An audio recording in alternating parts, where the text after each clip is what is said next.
Buenos días, ¿qué tal? Buenos días. Aquí nuevamente para llegar ante ustedes, para seguir compartiendo la palabra perfecta que tiene Dios para nosotros y continuar con el plan de salvación al cual envió Él a predicar su evangelio en todo el mundo. Y hoy día tocaremos el tema del pecado. El hombre tiene un deseo natural para desobedecer e ignorar los principios de Dios. ¿Qué es el pecado? Lo dice en Primera de Juan 3:4. Todo aquel que comete pecado infringiere también la ley, pues el pecado es una infracción a la ley de Dios. ¿Qué es infracción? Contra la ley es contra el orden, rechazar y oponerse a la voluntad de Dios. Es quebrantar la ley que Dios haciendo lo que Dios prohíbe. Independencia, indisciplina. Yo sé lo que hago, yo soy así. Altivez, orgullo, soberbia, rebeldía. Es mi vida, yo sé lo que hago. A mí nadie me dice lo que tengo que hacer. En Romanos 14:23, todo lo que no proviene de fe es pecado. La iniquidad. Carencias de ley sin orden, hacer tu propia voluntad. Es ignorar la voluntad de Dios, es pensar que nuestra propia satisfacción. Egoísmo e indiferencia. Lo importante es lo que yo sienta y quiera hacer. Autosuficiencia. Desearé yo mismo mis malos hábitos. Perfeccionalismo. Trabaje en mi persona es para ser grande. Primera de Juan 5:17. Toda injusticia es pecado. La injusticia no es el hecho del curso, no es recto, torcido. Es buscar formas equivocadas de llegar a Dios. Idolatría. Confiar en alguien que pueda acercarme a Dios. Religiosidad. Cumpliere todo lo que la religión me exigiera.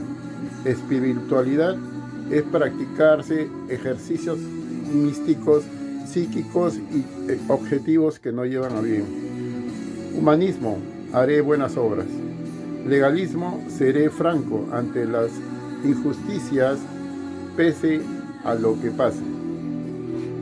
En Santiago 4:17, y al que sabe hacer lo bueno, y yo no lo haré, les es pecado. Desviación. Es errar el tiro, no dar en el blanco. Es no hacer lo que Dios nos ha preparado para que hagamos. Es tratar de resolver las cosas por nosotros mismos antes de cedérselas a Dios, sabiendo que toda nuestra necesidad es acudir a Él, afanes, preocupaciones, codicias, y si yo no veo por mi vida, nadie lo hará. El pecado. El origen del pecado, en Primera de Juan 3:8, el que practica el pecado es del diablo, porque el diablo peca desde el principio. El origen del pecado no estuvo en el hombre, sino vino del diablo y fue guiado para que cayera en tentación Eva. En 1 de Timoteo 2:14, Adán no fue engañado, sino fue la mujer, siendo engañada, incurrió en transgresión, traspasar las líneas prohibidas, cruzar un límite, desobedecer un mandato conocido. Adán y Eva transgredieron los mandamientos de Dios, atentando contra los pensamientos, emociones y voluntad, y el pecado entró en los ojos y subió al corazón y bajó y salió por su boca.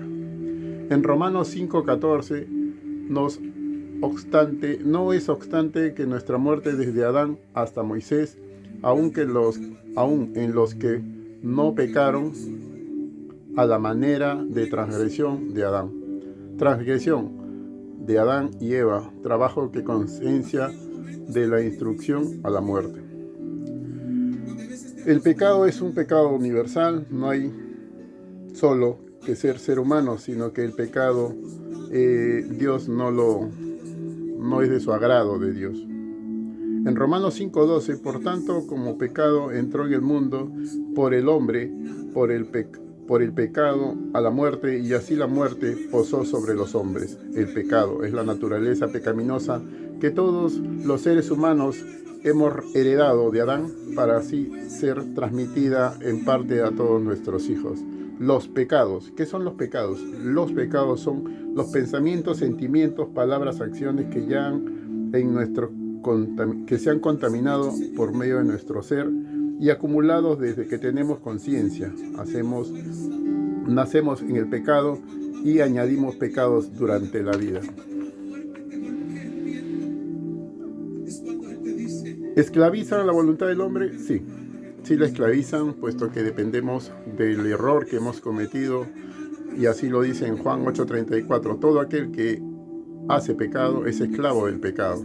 ¿Que destruyen nuestra relación con Dios? Claro. En Romanos 3:23, por cuanto todos pecaron y están destituidos de la gloria de Dios. ¿El pecado nos ha destruido a nosotros mismos? Por supuesto, en Romanos 7:23, veo que la ley de los miembros se rebela contra la ley de la mente, en la cual lleva cautivo a la ley el pecado conforme a los miembros. Causó problemas en nuestras áreas íntimas a los demás, por supuesto que también a los demás, porque el pecado nos trae consecuencias también con las demás personas. En Santiago 4:1, donde viven las guerras y los pleitos de vuestras pasiones, causando problemas en relaciones sociales contra nuestra propia familia. ¿Nos causan muerte? Sí, nos causa la muerte espiritual.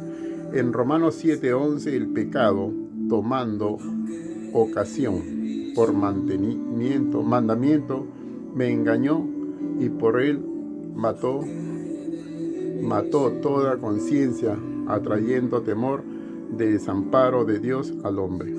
Tenemos una muerte física, emocional, también mató mi salud, trayendo enfermedades y deteriorando mi cuerpo, acabándolo. Que atentó contra mi vida eterna, también en Apocalipsis 21:8. Pero los cobardes e incrédulos, los abominables, los homicidas, los fornicarios, los hechiceros, los idólatras, todo mentiroso tendrá parte en el lago que arde de fuego y azufre, que es la muerte segunda, mandato del alma, atrayendo juicio y condenación y castigo. Todas estas palabras que están establecidas en la Biblia y que se las comparto de una manera más directa, es para que nos demos cuenta de que, a pesar de haber pecado, a pesar de haber estado o estar en una vida en la cual no es agradable para Dios, te puedo comentar de que si deseas cambiar esa forma de vida que estás llevando, la única persona que te puede hacer cambiar es Jesús. Jesús es aquel que murió hace más de 2000 años en la cruz del Calvario y que derramó su sangre por nosotros, haciéndose pecador. Él pagó el precio que tú y yo venimos arrastrando desde el tiempo de Adán, en el pecado que fue sembrado para los hombres por medio de la desobediencia. Entonces es de una manera irracional que nosotros no nos demos cuenta, de la manera irracional de que no sepamos o no creamos que Dios está vivo, que Jesús es un ser supremo al cual tiene vida dentro de nosotros. Jesús no es ya un Cristo que está sufriendo, que está clavado en una cruz. Ya no es aquel que está sangrando y vemos su sangre caer y oramos y le rezamos y le pedimos. No, Jesús ya está vivo, Jesús está caminando, Jesús está sentado a la diestra de Dios Padre y te acompaña en todo tiempo y en todo lugar. Y Él extiende su mano para que tú salgas de aquel abismo, de aquel hoyo de la droga, de la prostitución, del alcoholismo, de la pornografía, del chisme, de la mentira. Jesús es el Hijo de Dios, quien ha creado el cielo y la tierra y nos ha dejado al Espíritu Santo para que Él, por medio de Él, seamos respaldados, guiados, consolados y Él nos levante por medio de la palabra de Dios. Si Él, a mí siendo pecador, me ha dado una segunda oportunidad para poder mejorar mi vida y ser quizás un ejemplo para mis hermanos, para mis hijos, para mis sobrinos, para mis nietos, de que ya no vean a esa persona en la cual veían en mí, sino ahora vean una persona nueva y diferente. Vengo ante tu presencia para decirte y desearte que pienses bien lo que te estoy diciendo. No hay otro camino hacia la salvación, porque este es el plan perfecto de Dios. Te hablé del Padre, te hablé del Hijo, te hablé del Espíritu Santo. Te estoy hablando en estos momentos del pecado. El tema del Espíritu Santo es bien amplio. Es mucho más, hay más porque Él está ahorita viviendo con nosotros. Él ha quedado después de Jesús. Jesús ascendió a los cielos a preparar terreno, a preparar espacios en los cielos para todo aquel que lo reciba como Señor y Salvador. Gracias te doy, Jesús. Gracias te doy, Señor, en esta mañana, porque sé que tú harás la obra, que todo lo que uno comparte, así como yo, habrán miles y millones de personas tratando de llegar a tu corazón, para que sepas y entiendas de que Jesús tiene un propósito especial para tu vida. En el nombre de Jesús, sea toda la honra y toda la gloria a mi Señor, porque a Él le debo todo, mi vida y la vida de mi familia, y todo lo que Él haga en mi vida, toda la prosperidad, todo el gozo, toda la alegría, toda la templanza y la mansedumbre que Él me lleva por medio de su Santo Espíritu, de venir ante tu presencia a compartir esto. Gracias porque me das un espacio de tu tiempo quizás para escuchar algo que Dios ha escrito en los libros que están establecidos en la Biblia, que puedas entender quizás con mis palabras algo, compartir lo que en realidad nos quiere decir. En el nombre de Jesús te doy la honra, la gloria a ti, Señor, y le doy gracias a aquella persona que está viendo este video, y le doy que le vaya un día excelente, que le vaya todo muy bien a él y a toda su familia, porque la gracia de Dios se manifiesta no solamente en ti, sino en toda tu familia, porque tenemos que esperar a que suceda algo. No, ahorita, este es el tiempo de Dios, no es tu tiempo ni el mío, es el tiempo de Dios, el cual Él está buscando que nosotros alcancemos la gloria y la honra, porque para Él todo en este tiempo lo puedes lograr. Si para ti lo que te puede demorar en un año, para Dios le demora lo que es un año en un día, porque así es para Él. Él es el dueño del tiempo, Él es el dueño del ocaso, del amanecer, del sol, de la lluvia, de las estrellas, porque Él lo creó todo esto. Gracias, Señor. Gracias a ustedes por escuchar esta parte muy especial que es la del pecado, que sabemos que aún seguimos pecando. Cubramos a nuestra familia para que no caigan en tentaciones y el diablo no domine sus vidas. Que Dios lo bendiga. Gracias.